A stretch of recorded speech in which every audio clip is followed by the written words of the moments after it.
O tema de servo de Cristo ou de homens? Servo de Cristo ou de homens? Abriram aí? Gálatas 1, 10 ao 24.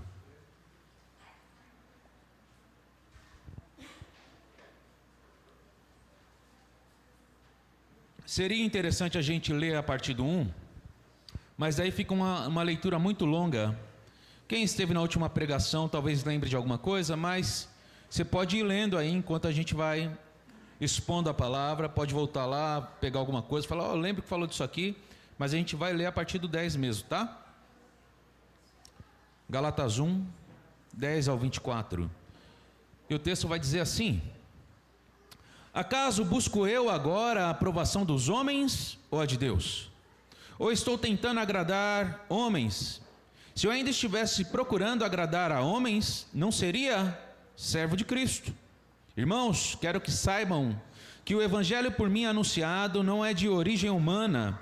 Não o recebi de pessoa alguma, nem me foi ele ensinado. Pelo contrário, eu o recebi de Jesus Cristo por revelação. Vocês ouviram qual foi o meu procedimento no judaísmo, como perseguia com violência a igreja de Deus, procurando destruí-la. No judaísmo, eu superava a maioria dos judeus da minha idade e era extremamente zeloso das tradições dos meus antepassados. Mas Deus me separou desde o ventre materno e me chamou por sua graça. Quando lhe agradou revelar o seu Filho em mim, para que eu anunciasse entre os gentios, não consultei pessoa alguma. Tampouco subi a Jerusalém para ver os que já eram apóstolos antes de mim. Mas de imediato parti para a Arábia e tornei a voltar a Damasco. Depois de 3 anos, subi a Jerusalém para conhecer Pedro pessoalmente. Estive com ele 15 dias. Não vi nenhum dos outros apóstolos, a não ser Tiago, irmão do Senhor. Quanto ao que lhes escrevo, afirmo diante de Deus que não minto. A seguir, fui para as regiões da Síria e da Cilícia. Eu não era pessoalmente conhecido pelas igrejas da Judeia que estão em Cristo, apenas ouviam dizer: aquele que antes nos perseguia, agora está anunciando a fé que outrora procurava destruir, e glorificavam a Deus por minha causa. Vamos fazer mais uma oração? Pai, nós nos colocamos agora diante da Tua palavra, crendo que ela é inspirada pelo Senhor, que ela é Tua verdade, que revela a Tua vontade para a Tua igreja. Por isso, Senhor Deus, nos dá ouvidos atentos, coração disponível ao que a Tua palavra nos ensina, pronto a corrigir os erros que porventura possamos estar cometendo, prontos a fortalecer os acertos que nós estamos tendo diante do Senhor. Ajuda-nos, ó Senhor Deus, a viver em santidade. Toca nos nossos corações, para a honra e glória do Senhor, edifica as nossas almas, nos faz conhecer um pouco mais de Ti, abençoa a Tua igreja. Tem misericórdia de mim, mais uma vez eu clamo, usa a minha vida, sabendo que não sou merecedor, mas usa por misericórdia e graça ao Teu povo, a mim e a eles, em nome de Jesus Cristo, amém. Lembrando, essa carta é escrita por Paulo, então esse relato que nós acabamos de ler, é Paulo falando dele mesmo e da relação que ele está experimentando com a igreja. Ele escreve essa carta às igrejas na região da Galácia. Não é uma igreja, mas são várias igrejas que Paulo implantou. Foi Paulo quem semeou essas igrejas, quem regou, quem edificou. Claro, o fundamento, a semente que Paulo lançou é o Evangelho de Cristo. Mas são igrejas que Paulo deu início. Ele era o pastor primeiro dessas igrejas. E quando ele se afasta, porque ele continua fazendo suas viagens, continua implantando igreja, continua fazendo viagens evangelísticas, alguns outros vão aparecendo, alguns mestres judaizantes, que querem trazer para as igrejas as práticas religiosas do judeu, do Velho Testamento. Mas que Paulo, sendo chamado como um evangelista, um apóstolo aos gentios, entendia, compreendeu do Senhor por revelação, como ele diz no texto, que essas coisas são sombras de uma verdade eterna. Que não adianta passar pela circuncisão física se você não tem nenhum tipo de compromisso judaico. E mesmo assim, porque isso já não fazia mais sentido na nova aliança com Jesus, que era uma aliança de graça, então ele diz que nós devemos ser circuncidados no coração e não fisicamente. Nós devemos ser marcados como povo de Deus no coração. Algumas pessoas podem usar de várias formas, nós usamos camisetas, né? Escrita Jesus, salvação e alguns versículos, outros tatuam na pele, mas não adianta nada ser só por fora isso, ok? Adianta ter uma tatuagem, Jesus é o Senhor, e Ele não governar a vida da pessoa? Não. Adianta usar uma camiseta, Jesus é o Senhor, mas Ele não governa quem usa a camiseta? Não. Seria uma espécie de engano, um tipo de hipocrisia. E é muito parecido com o princípio da circuncisão. As pessoas, a partir de Cristo, precisam ser marcadas no coração, na alma. Elas precisam dar testemunho de que pertencem a Jesus. Uma vida diferente, uma vida que segue os passos e o exemplo do bom mestre Jesus Cristo. Então esses mestres judaizantes vão para essas igrejas, talvez cheios de boa intenção. A gente não sabe ao certo, alguns com más intenções, mas outros provavelmente com boas intenções, pensando, não, eles estão fazendo errado, porque Paulo pregava um evangelho para o gentio, apóstolo dos gentios, não dos judeus. E aí o judeu que olha aquilo de fora, ainda que seja cristão, pensa, não, peraí, por que a gente tem que passar por todo esse processo? A gente tem que seguir todo o rito judaico e o gentio não vai seguir? Não, vamos ensinar, Paulo ensinou errado. E aí surge uma confusão. Eu estou pensando no melhor dos cenários, né? O judeu cristão que pensa, vamos fazer algo para corrigir o que Paulo fez de errado, e não entendiam a nova aliança em Jesus Cristo. Então Paulo escreve essa carta para essas igrejas, falando, voltem aos princípios fundamentais do evangelho que vocês ouviram de mim, porque eu não aprendi ele de homem nenhum, mas ele me foi revelado por Cristo. Então essa carta tem o propósito de defender o evangelho, defender a autoridade de Paulo como apóstolo, que eu dei o exemplo na última pregação. Apóstolo significa alguém que é delegado, ou alguém que tem uma missão, um missionário, alguém que sai com uma missão, né? E o apóstolo de Cristo sai com a missão de Cristo. Ele é um delegado para anunciar o evangelho. Ele recebe essa delegação e essa autoridade para anunciar o evangelho por onde ele for. E no final da carta, quando a gente chega lá, também vai falar sobre a ética cristã, a prática cristã, como os cristãos se comportam. É claro, se a gente deixar para falar só do comportamento cristão, do testemunho no final, talvez a coisa fique um pouco enfadonha, porque a gente vai falar só de doutrina. Então eu vou tentar sempre trazer alguns exemplos de prática para os nossos dias. Mas isso é só para lembrar o propósito da carta. E esse evangelho é um evangelho que é por graça. O evangelho anunciado por Paulo é o evangelho da graça, em que Jesus paga o preço na cruz para que nós possamos ter vida de graça nele.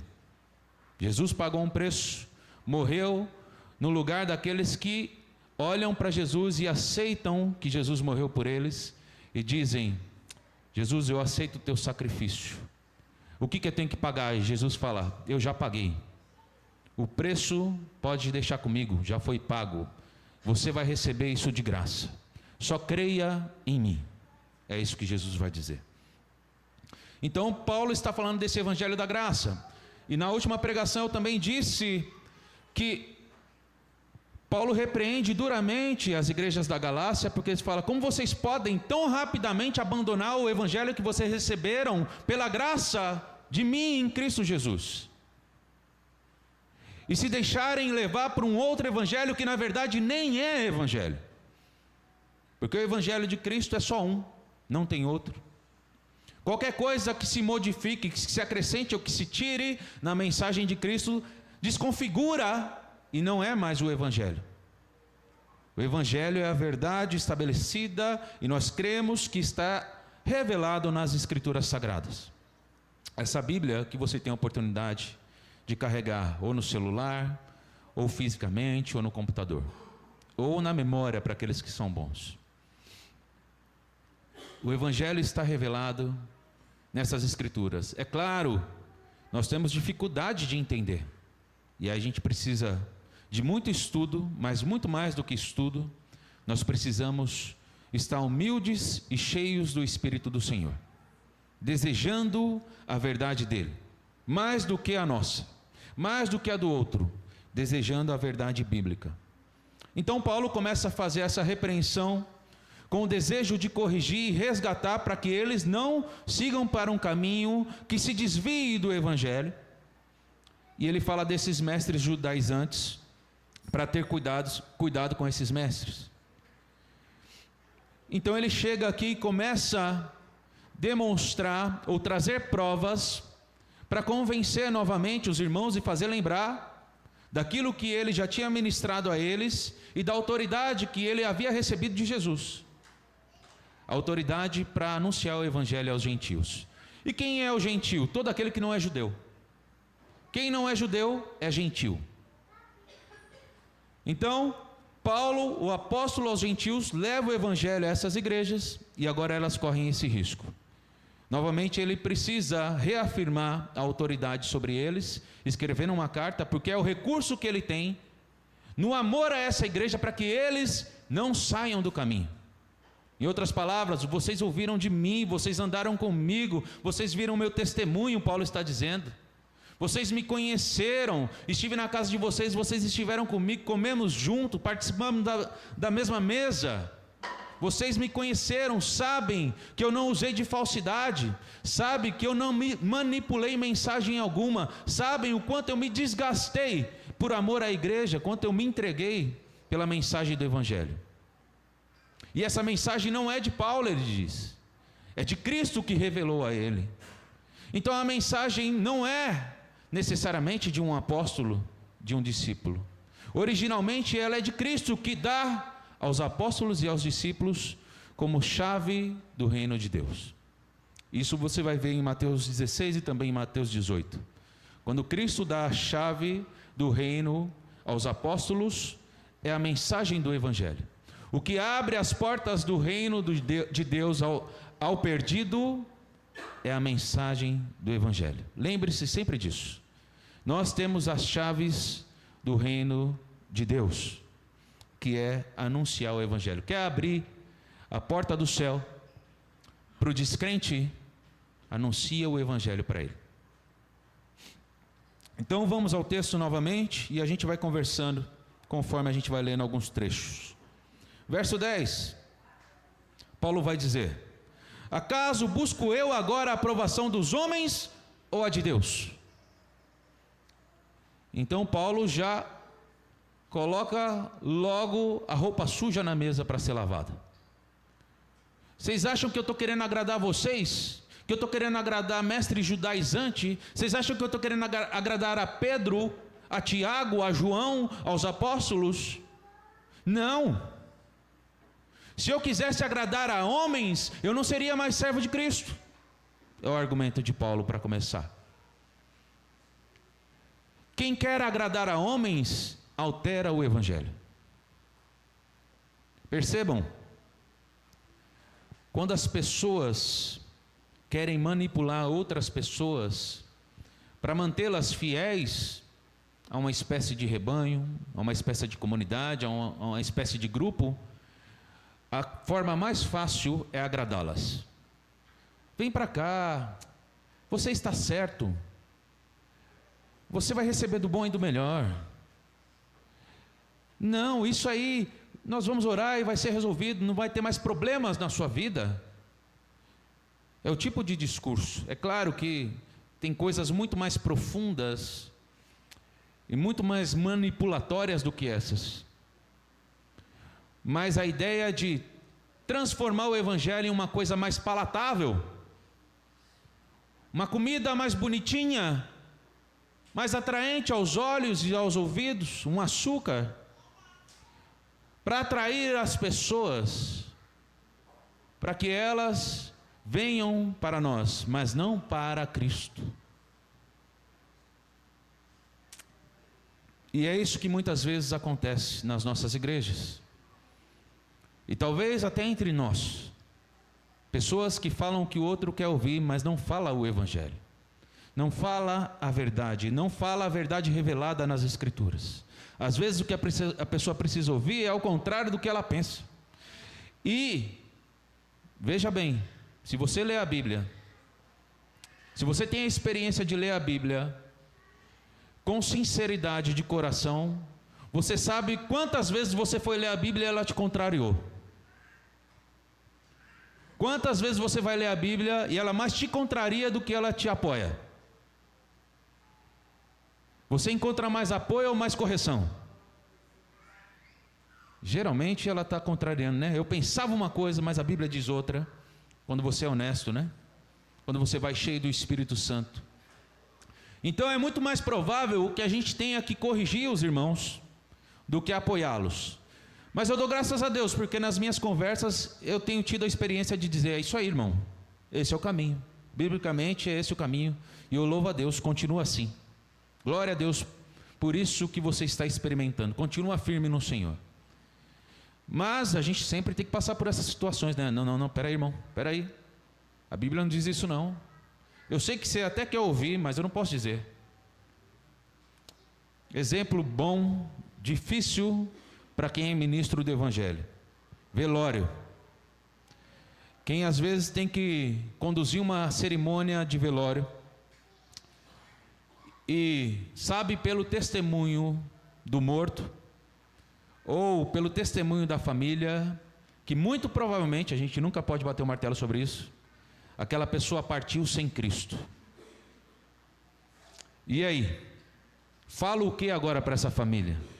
Eles vão encontrar essa alma lá no céu? Não posso dizer, né?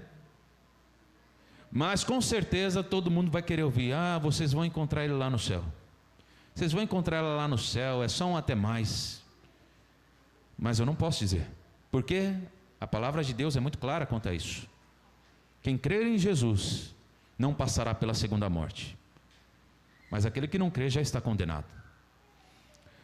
Então a palavra de Deus é verdadeira e nós confiamos nela. E nós precisamos confiar que também ela é verdadeira nos nossos lábios para o outro.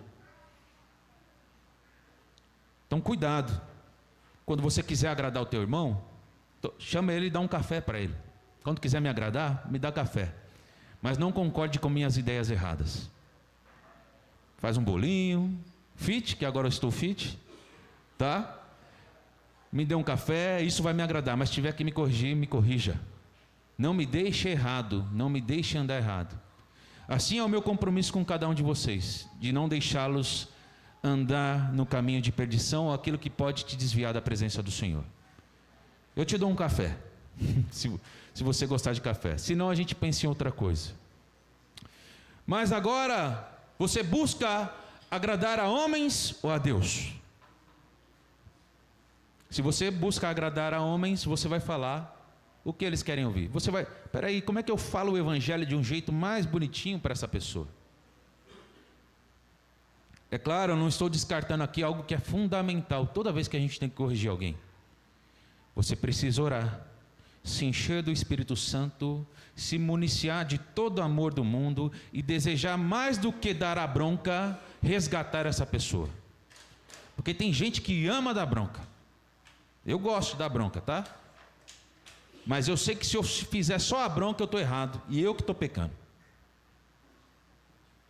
Então, não adianta nada uma bronca só para parecer que você é o certo e o outro é errado. Ah, viu lá? Mostrei para ele, eu estou certo, estou junto com a palavra, esse pecador miserável. Não é assim. Você precisa primeiro estar cheio de amor. O seu desejo deve ser de restauração e não de destruição. E quando você quer só mostrar a tua verdade, você não está pensando no outro, você está pensando em si mesmo. Então vai corrigir alguém? Ora muito antes. Se encha do Espírito Santo, vá para a presença de Deus. Se encha de amor do Senhor, deseje mais do que estar certo que o irmão se corrija, e vá na confiança do poder de Deus e não na sua intelectualidade, não na sua capacidade de argumentar, mas é Deus quem muda o homem, não somos nós.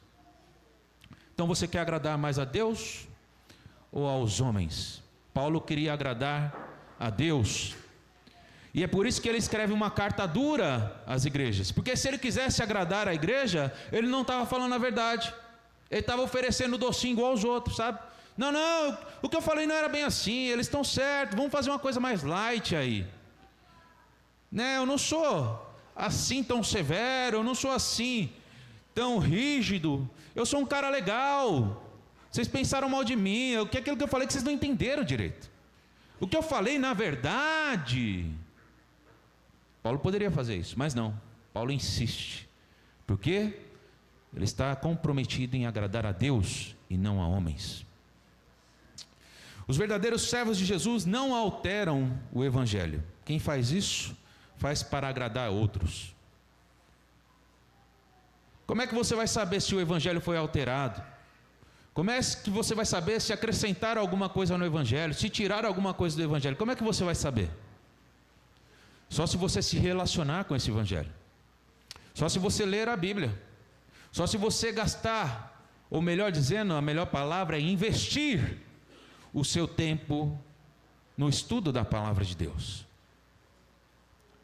E ainda assim vigia, ora muito e peça ao Senhor que te proteja e te livre do engano. Porque ainda com muita leitura, com muito estudo, surgirão pensamentos ou ideias que vão tentar te convencer. E se você não estiver cheio do Espírito também, provavelmente será enganado. Então cuidado, porque tem muita gente mudando o Evangelho. E lembra o que Paulo disse, acredito que no verso 6, um Evangelho que já não é Evangelho. Porque qualquer coisa que diga que precisa Jesus e mais alguma coisa, já não é Evangelho. Você precisa crer em Jesus, mas você também precisa comprar não, deixa eu pensar, não queria ser tão direto, né? Oi? Jejuar é uma disciplina boa, obrigado, David. Jejuar é uma disciplina espiritual, mas ela te salva? Não. O que salva é crer em Jesus. Você vai jejuar porque você crê em Jesus. Fomos salvos para boas obras e não fomos salvos por boas obras. Percebem a diferença? Não fomos salvos por boas obras, fomos salvos para praticar as boas obras. Ninguém jejua antes de aceitar Jesus, né? As pessoas jejuam depois de ter um encontro com Jesus e querer mais dele. Obrigado, bom exemplo, obrigado mesmo. Então qualquer coisa que seja Jesus e mais alguma coisa para salvar, sai fora. Isso não é Evangelho. Você precisa crer em Jesus, mas você precisa ainda fazer mais isso. Dízimo, né? Dízimo é uma forma de fidelidade. Se você não dizimar, você está usando o dinheiro que Deus te deu, é verdade. Mas isso te condena? Não condena. Mas provavelmente é um indício de que a fidelidade está faltando. Significa que você não é salvo? Também não. Pode ser um indício de que você não seja salvo, mas não significa que você não é salvo. Mas se eu dizimar, eu vou ser salvo. Não, você vai ser salvo se você crê em Jesus. A salvação está somente em Jesus. Acrescentou qualquer coisa, não é Evangelho. Qualquer Evangelho que diga diferente disso, não é Evangelho. E Paulo estava sendo acusado por esses mestres judaizantes de ser um bajulador, de dizer um evangelho fácil de praticar, porque era só crer em Jesus. Não precisa guardar o sábado, não precisa seguir os ritos judaicos, é só crer em Jesus. Que evangelho é esse? Evangelho fácil desse? Isso não é evangelho, os mestres judaizantes diziam. E Paulo vem repreender e falar, não, vocês que estão errados, acrescentando alguma coisa na obra que Jesus realizou por mim e pela igreja. Então Paulo não é um bajulador, e a própria carta prova isso, porque ele chama a atenção, ele corrige, ele exorta. E quem quer bajular não corrige, certo? Lembra quando você queria pedir um presentinho para a mamãe e para o papai? Sabe quando você queria pedir um dinheirinho, uma caixinha? Você ia lá e brigava com seu pai e com sua mãe, falava assim: pai, você não me dá nada. É assim?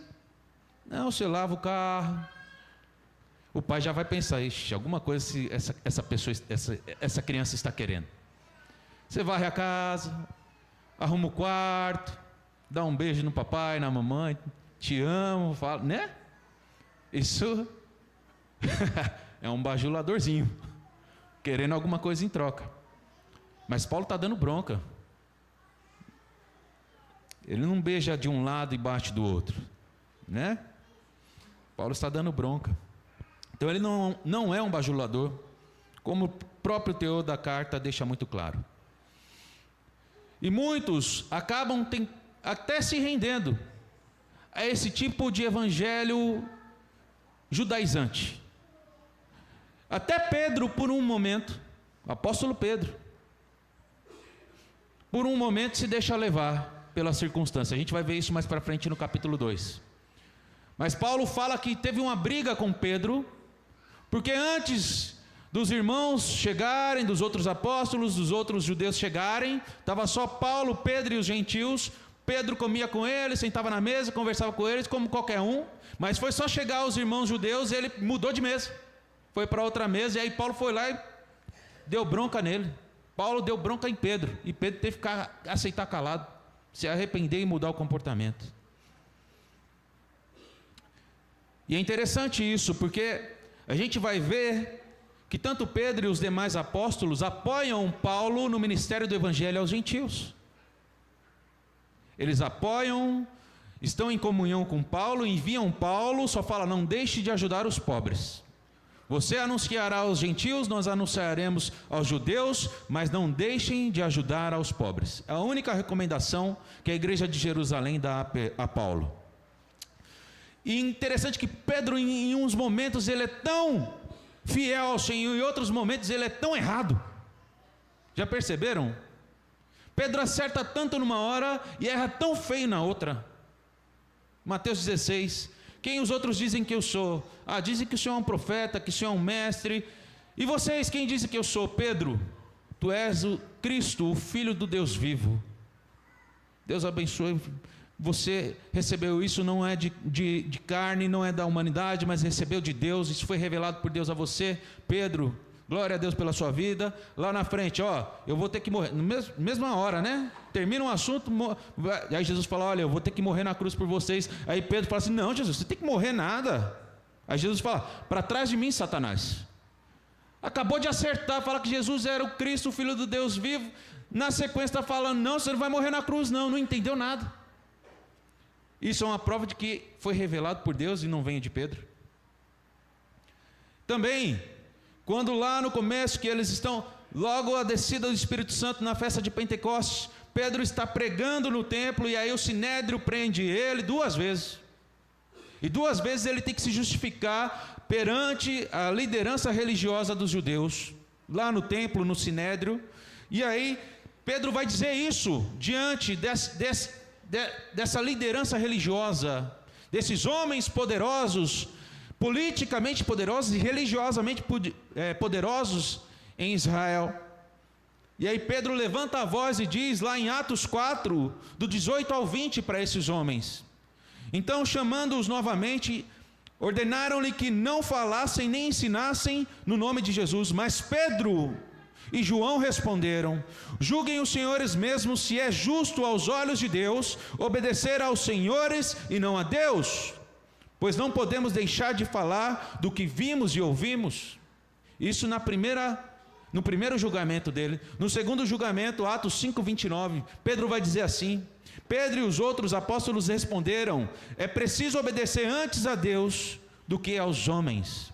E agora Paulo está lembrando a Pedro que Pedro está falhando nisso. Pedro, você sabe que nós temos que obedecer antes a Deus do que a homens. Nós não estamos aqui para agradar a homens, nós estamos aqui para agradar a Deus. Se não fosse assim, nós não seríamos mais servos de Cristo. Então Paulo tem que trazer a consciência de Pedro de novo. Pedro, volta para o caminho. Você está fazendo acepção dos judeus. Como é que você se comporta desse jeito? Mas bom, isso fica lá para frente, a gente vai falar nas próximas pregações.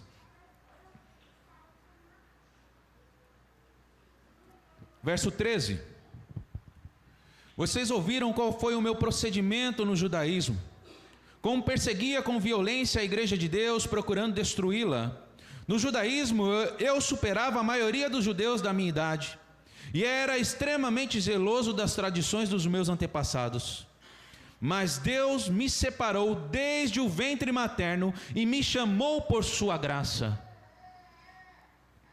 Quem conhece a história de Paulo sabe que ele era um perseguidor da igreja. E perseguia ferozmente, com zelo. O homem que queimava em zelo pela vontade de Deus que ele conhecia dentro do judaísmo.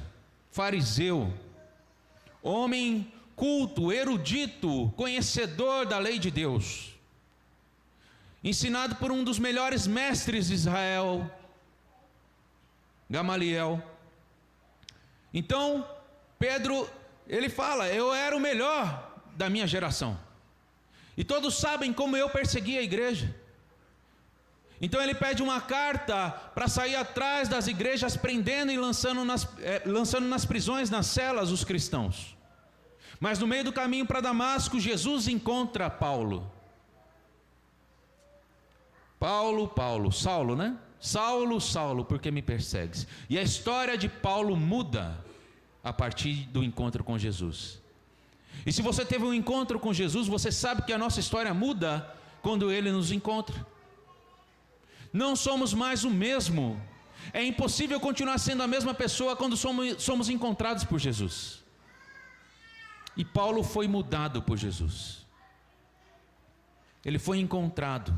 Ele não é mais o perseguidor, mas nós vamos ler mais para frente sobre esta mudança e como a igreja glorificava por conta da mudança dele. E nós podemos glorificar desde já por conta da mudança dos nossos irmãos. Glorificar a Deus porque meu irmão era assim e hoje não é mais. Ou eu era assim, mas hoje eu não sou mais, por conta de Jesus. Porque Ele entrou no meu caminho e mudou a minha história. Eu comentei dos sinceramente enganados. E Paulo estava sinceramente enganado. Para Paulo não havia sombra de dúvidas de que ele estava fazendo a coisa certa quando perseguia a igreja de Cristo. Já pararam para pensar nisso? Paulo estava certo de si mesmo, certo de que ele estava fazendo a coisa mais correta do mundo, que ele estava fazendo a vontade de Deus. Perseguia a igreja de Cristo para acabar com ela. Sinceramente enganado. E nós vamos encontrar no nosso dia a dia pessoas sinceramente enganadas. E isso é importante entender para nós sermos compreensivos e não agressivos. Às vezes você quer enfiar a coisa na cabeça da pessoa, mas a pessoa está sinceramente enganada. Talvez você tenha recebido a verdade, só não entendeu ainda que outras pessoas estão sinceramente enganadas, como Paulo esteve e você um dia esteve. E aí vale a pena entrar nessa briga? O que precisa fazer? Ela precisa ter o caminho interrompido por Jesus, como Paulo teve, como nós que somos da fé tivemos. Jesus precisa se apresentar no caminho dessa pessoa e mudar a história dela. E o que a gente faz quando é assim? Agride? Não, ora. Ora, porque ela está sinceramente enganada. Então ela precisa de oração, não de alguém dando bronca nela. Entenderam? Nós precisamos cativar, não ser bajuladores, mas precisamos ter sabedoria para cativar. Precisamos amar, e o amor cativa. As pessoas percebem. Deixa eu melhorar isso. O amor cativa, mas também gera ódio, tá? Tem gente que fica inconformada com o amor, se revolta, não compreende, não aceita. mas o amor cativa também. De qualquer forma, nós não temos escolha, nós não podemos deixar de amar. Amar é mandamento. Então ame, seja quem for com quem você está lidando. Seja quem for, em nome de Jesus. Lembre-se que há pessoas sinceramente enganadas. Talvez eu esteja sinceramente enganado de algumas coisas, preciso de oração. Talvez alguns irmãos estejam sinceramente enganados de algumas coisas e precisam de oração. Outra coisa que nós observamos nesse trecho aqui que é importante: o perigo do apego indiscriminado às tradições.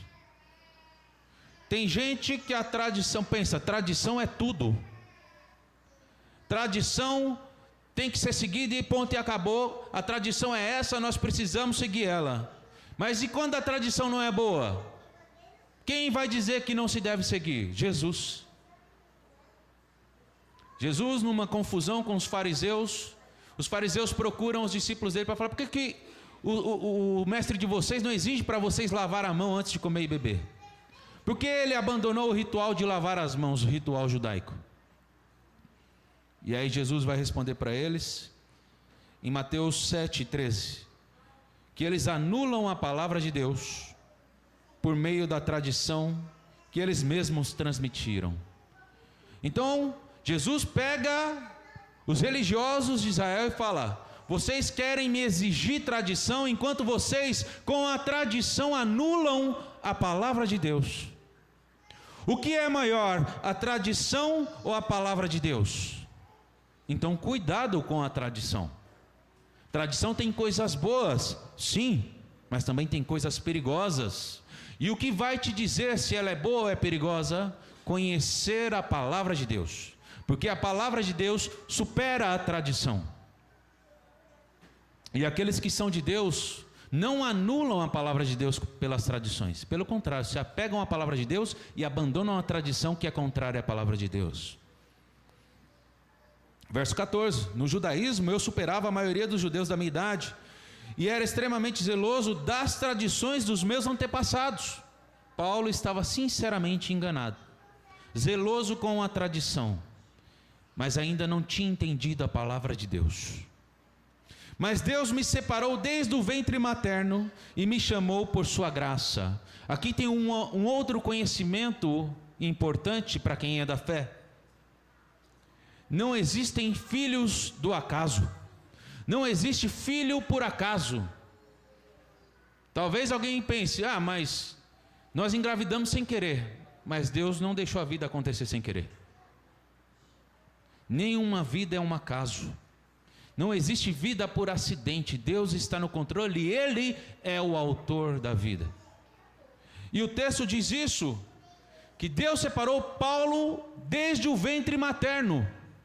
Não está aí? Lê comigo, verso 15, ou eu estou falando coisa que não está na Bíblia. Mas Deus me separou desde o ventre materno e me chamou por sua graça, separado desde o ventre.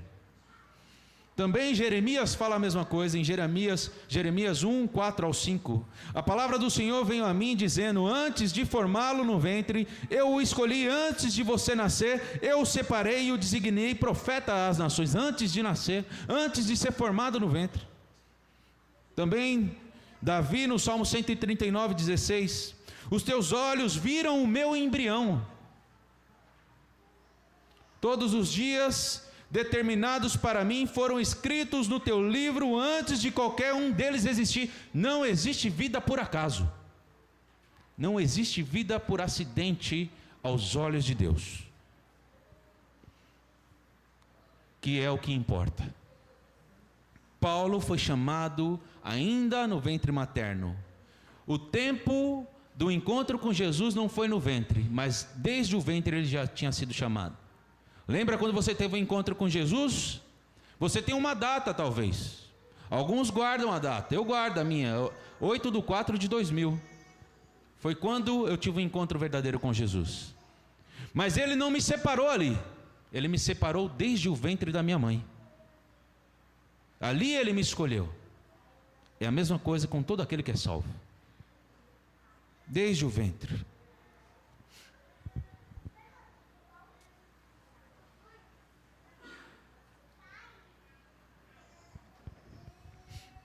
Continuando. Quando lhe agradou, verso 16, revelar o seu Filho em mim para que eu o anunciasse entre os gentios, não consultei pessoa alguma, tampouco subi a Jerusalém para ver os que já eram apóstolos antes de mim, mas de imediato parti para a Arábia e tornei a voltar a Damasco. Depois de 3 anos subi a Jerusalém para conhecer Pedro pessoalmente, e estive com ele 15 dias. Não vi nenhum dos outros apóstolos, a não ser Tiago, irmão do Senhor. Quanto ao que lhes escrevo, afirmo diante de Deus que não minto. A seguir, fui para as regiões da Síria e da Cilícia.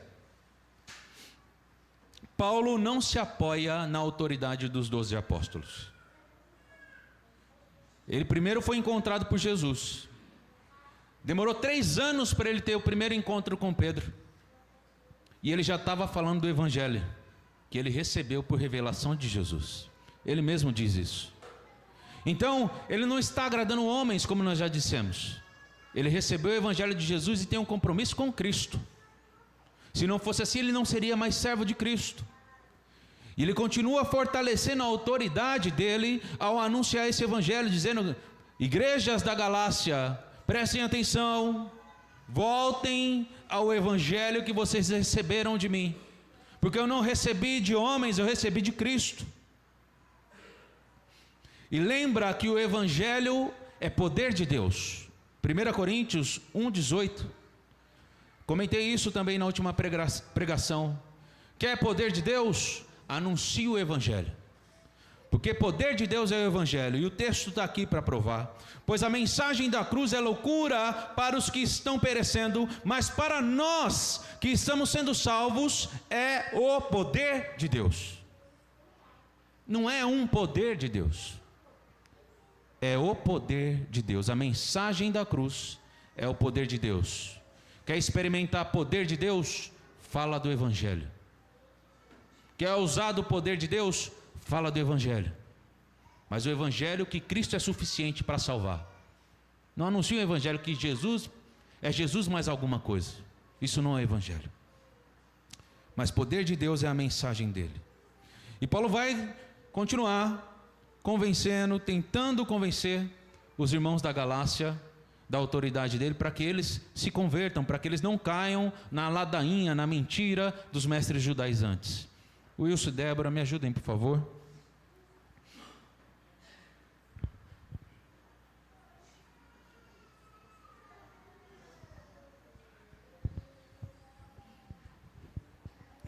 Verso 22. Eu não era pessoalmente conhecido pelas igrejas da Judéia que estão em Cristo. Apenas ouviam dizer: aquele que antes nos perseguia agora está anunciando a fé que outrora procurava destruir.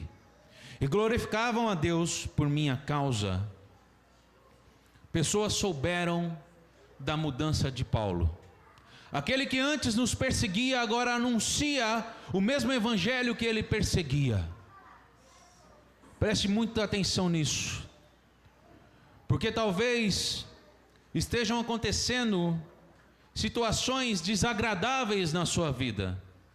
Talvez você esteja passando por males. Porém, Deus é poderoso para transformar males em bem. Presta atenção nisso. Não é que eu penso isso, não é que eu estou querendo agradar vocês, não estou bajulando. Isso é palavra de Deus.